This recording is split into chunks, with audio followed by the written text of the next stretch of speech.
Hello student, so let's start our flashback series. और flashback series में हम कर रहे थे इंडियन इकोनॉमी। इंडियन इकोनॉमी में हमने लास्ट चैप्टर स्टार्ट किया था, सेकंड लास्ट चैप्टर स्टार्ट किया था सस्टेनेबल डेवलपमेंट वाला। उसमें हमने कुछ टॉपिक्स प्रीवियस वीडियोस में कवर किए और कुछ टॉपिक्स आज की वीडियो में कवर करने वाले हैं। 3 वीडियोस में इस चैप्टर को हम लोग एंड कर देंगे। आज की वीडियो में हम पढ़ने वाले हैं कि causes of environment degradation, ozone depletion के बारे में, ग्लोबल वार्मिंग के बारे में और कैसे हम एनवायरमेंट को प्रोटेक्ट कर सकते हैं इसके बारे में।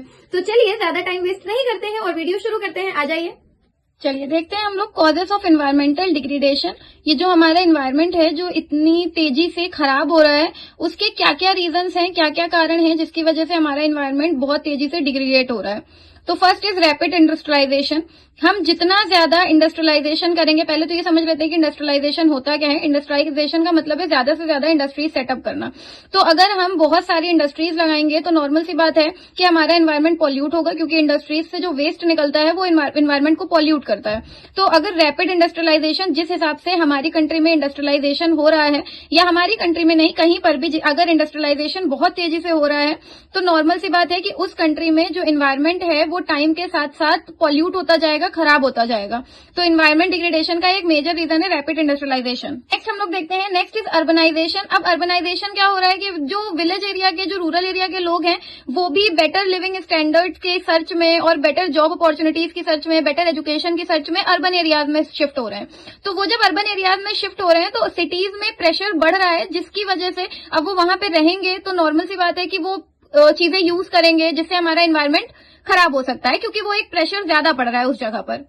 Next is population growth. Population explosion तो इतना ज्यादा है, पॉपुलेशन इतनी तेजी से बढ़ रही है। जितनी ज्यादा तेजी से पॉपुलेशन बढ़ेगी उतना ज्यादा लोग अपने आप को कंफर्ट जोन में लाने के लिए ट्राई करेंगे, और जितना ज्यादा ह्यूमन लाइफ कंफर्ट जोन में जाएगी उतना ज्यादा हमारे एनवायरनमेंट में पॉल्यूशन होगा और उतना ज्यादा हमारा एनवायरनमेंट खराब होता जाएगा। क्योंकि हम जब कंफर्ट जोन में जाते हैं तो हम उसके लिए यूज करते हैं टेक्नोलॉजी, और टेक्नोलॉजी डायरेक्टली हमारे एनवायरनमेंट पे इफेक्ट डालती है।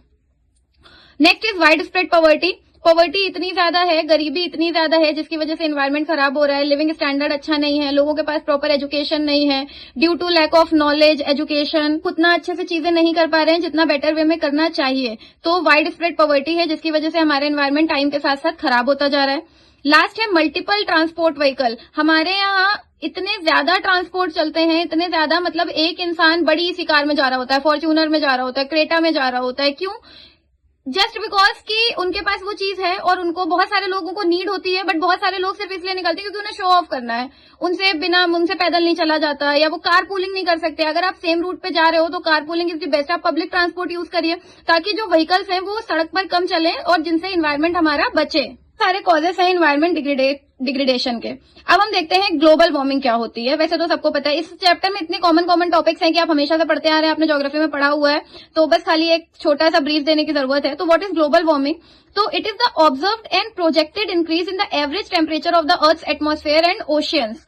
के टेम्परेचर में जो day by day average increase आ रहा है, इसे ही हम बोलते हैं ग्लोबल वार्मिंग। और अगर आपने ये ऑब्जर्व किया हो तो ये टाइम के साथ बढ़ता जा रहा है। पहले जो गर्मियां होती थी वो सितंबर तक रहती थी, अब हमारे यहाँ गर्मियां नवंबर तक चलती हैं। सिर्फ 1 महीने के लिए आती है, वो भी अगर कायदे से देखा जाए तो विंटर्स एक्चुअली 1 महीने के लिए भी नहीं आती, सिर्फ 15-20 दिन के लिए आती है, खत्म। उसके बाद विंटर, उसके बाद फिर मौसम नॉर्मल हो जाता है। तो ये क्या है? ये ग्लोबल वार्मिंग का इम्पैक्ट है। और ये क्यों हो रहा है? क्योंकि हम बहुत ज्यादा कंफर्ट जोन में जा रहे हैं। Next is ozone depletion. What is ozone depletion? It refers to the destruction of ozone in the ozone layer due to the presence of chlorine from man-made activities and their other forces. Ozone depletion मतलब ये जो destruction हो रहा है ozone layer में activities, और ये जो क्लोरीन इतनी ज्यादा बढ़ रही है और जो अदर फोर्सेज, उनकी वजह से ओजोन डिप्लेशन होता जा रहा है, जो हमारे एनवायरनमेंट को खराब कर रहा है। हम देखते हैं how to save the environment. कौन कौन से मेजर्स हैं जिससे हम अपने एनवायरनमेंट को बचा सकते हैं। First is social awareness. अगर हम सोशल अवेयरनेस फैलाएं, मतलब लोगों को बताएं कि उन्हें ये काम नहीं एक तो आजकल लोग ये भी सोच रहे हैं ना, हमें क्या करना है, हमारा थोड़ी ना कुछ जा रहा है, बट नहीं, आपका जा रहा है। अगर आप लॉन्ग रन में सोचेंगे तो ये आपको ही नहीं, आपको तो आपके आने वाली जो जनरेशन है उन्हें इफेक्ट करेगा। तो सोशल अवेयरनेस स्प्रेड करनी चाहिए। पॉपुलेशन कंट्रोल, पॉपुलेशन ग्रोथ पे बहुत ज्यादा ध्यान देने की जरूरत है। गवर्नमेंट को अच्छी पॉलिसीज लॉन्च करनी चाहिए और लोगों को उन पॉलिसीज को अडॉप्ट करना चाहिए। Next is water management. हमारे यहाँ वाटर लेवल कम हो रहा है, तो रिवर को जितना ज्यादा हो सके साफ रखना चाहिए ताकि लोगों को, आगे आने वाली जनरेशन को एटलीस्ट पानी पीने के लिए दिक्कत नहीं हो। वेस्ट मैनेजमेंट प्रॉपर करना चाहिए, इधर उधर कहीं पे भी कचरा नहीं फेंक देना चाहिए। सेग्रीगेशन होना चाहिए प्रॉपर वेस्ट का, और उसको प्रॉपरली मैनेज करना चाहिए जिससे एनवायरमेंट पॉल्यूशन पे कंट्रोल हो सके। लास्ट है एफॉरेस्टेशन कैंपेन। गवर्नमेंट को एफॉरेस्टेशन कैंपेन्स लॉन्च करने चाहिए और लोगों को उनमें बढ़ चढ़कर हिस्सा लेना चाहिए। मतलब प्लांटेशन करना चाहिए। जितना ज्यादा प्लांटेशन, ट्रीज कट करने में टाइम नहीं लगता है, बट एक प्लांट को ट्री बनने में बहुत टाइम लगता है।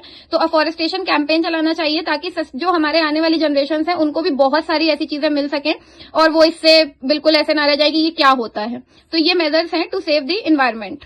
तो स्टूडेंट्स, ये था आज का वीडियो इन्वायरमेंट के ऊपर, कैसे हम इन्वायरमेंट को प्रोटेक्ट करते हैं। ये पॉइंट अच्छे से लर्न करिए और प्लीज इन पे काम भी करिए। ये बहुत इंपॉर्टेंट है, इन्वायरमेंट को प्रोटेक्ट करिए क्योंकि ह्यूमन लाइफ इसी में सस्टेन करती है।